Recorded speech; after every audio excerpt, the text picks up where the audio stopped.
Hey guys, okay, so right now in this video we are specifically going to talk about if and when we have a sick child, a child that got hurt during the service, or a disrupted child. Let's go ahead and talk about if we have a sick child.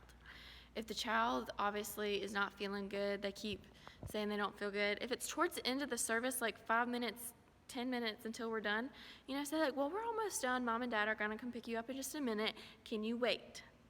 They say no, just make sure, come to a small group leader, come to a service leader and get a second opinion, because that's always a good thing to do.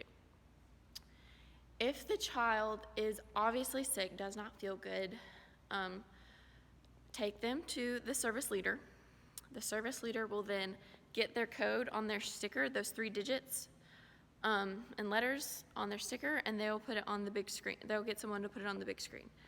That parent cannot take that child until their sticker matches the kids, okay? It's just like pickup. If the sticker does not match, we're gonna have to take them down to the check-in kiosk and ask them questions about birthday, address, and then if they can do those, then they can take the child. Okay, next, if we have a child that gets hurt during the service, this usually happens during pre-service or after service, anytime we're doing anything active. Okay, if the child gets physically hurt, so if they get a cut, if someone accidentally kicks them in the face, anything. This is where, right here, this is where we keep our incident reports. Okay, so this is what it looks like. You put the name of the child, the date, you put the circle the yes or no if it's serious enough for the parent to be paged. And you also have to discuss with the parent what happened after service, but I'll get to that in a second. You have to do write a short little detail of what happened in the accident, what you did to treat it, and then I need you, if you witnessed it or the kid came to you, I need you to sign where it says volunteer signature, okay? When it's time for pickup and the injury wasn't important or wasn't serious enough to pull the parent out of Big Church, I need you to just stay with that child and just when their name's called and as they get picked up, come over to the pickup door and take the parent, after their sticker is matched, take them behind, so right there. Take them right there so you're not blocking all the other parents that are trying to pick up, and explain to them what happened and tell them how the kid, just, explain to them what happened. And then I need you to have the parent sign, okay? I need the parent to sign just to know. There isn't a place for the parent to sign, but just have them sign under that orange line at the bottom just so we can verify that we explained to them what happened, okay? And then also have a staff member or service leader sign as well, just so that they know what's going on if a parent comes back and said, well, this happened to my child, okay? Cool. And then if a child is being disruptive. Okay, we're getting more and more of these because we're getting a whole lot more new kids and they don't understand how awesome we run things. Okay, so if we have a disruptive child, for example, let's say we're in small group.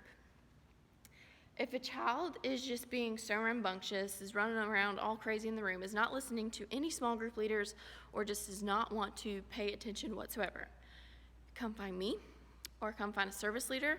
First thing we will do is try to get a buddy for that particular child. And it could be a particular small group leader, it could be a service leader or myself. And that person will just, zone in on that child and just be with them throughout. If that doesn't work, then we will most likely have to put their code on the big screen and have that parent come, and we'll have to explain what has happened and explain that they were just being very disruptive during small group or even in large groups. Same things can happen. So we'll have to explain, and that is also where you would fill out an incident report. So you would have to do that and do such, you would have to fill out the incident report because it was an incident, it wasn't physical, but it was just, being disruptive. So I need you guys to fill that out. And if this is their first Sunday here, we really try not to contact the parent in service because that would be a terrible first impression. I mean, this child has never been in here before. Let's just try to work through it. They just might be going something through that day. Anyway, if it continues to be a problem, that is when we discuss with the parent at pickup, and if it happens again, we call the parent out, okay? So with a disruptive child, first things first, we pull them aside, we talk to them, we see what's going on, we say, oh, why are you hitting this child? Why don't you sit down and listen? Let's see if we can, bribe them to be acting a little bit better. If that doesn't work, we're going to give them a shadow. If the shadow doesn't work, we'll probably have to talk to the parent at pickup. And then the next Sunday, if it all happens again, we are going to have to call the parent out and explain to them what happened, and that this is a reoccurring. And I want to always say, what can we do to help your child have the best start of their week? Because we're here for them, okay? And then sick child, sometimes kids fake it. So honestly, it's how you interpret it. If they obviously seem super ill and they can't get through the rest of the service, make sure service leader or myself calls the parent from Big Church. And then if the child is hurt enough or severely hurt, call the parent out. If not, just explain the incident report and have the parent sign it after. Always, always, always have the parent sign the incident report, remember, just under that orange line, because we don't have a line for them. Just so if a parent comes back and says, well, this happened, they never told me, we have their signature to prove it. Okay? And if y'all have any questions, please feel free to email me back.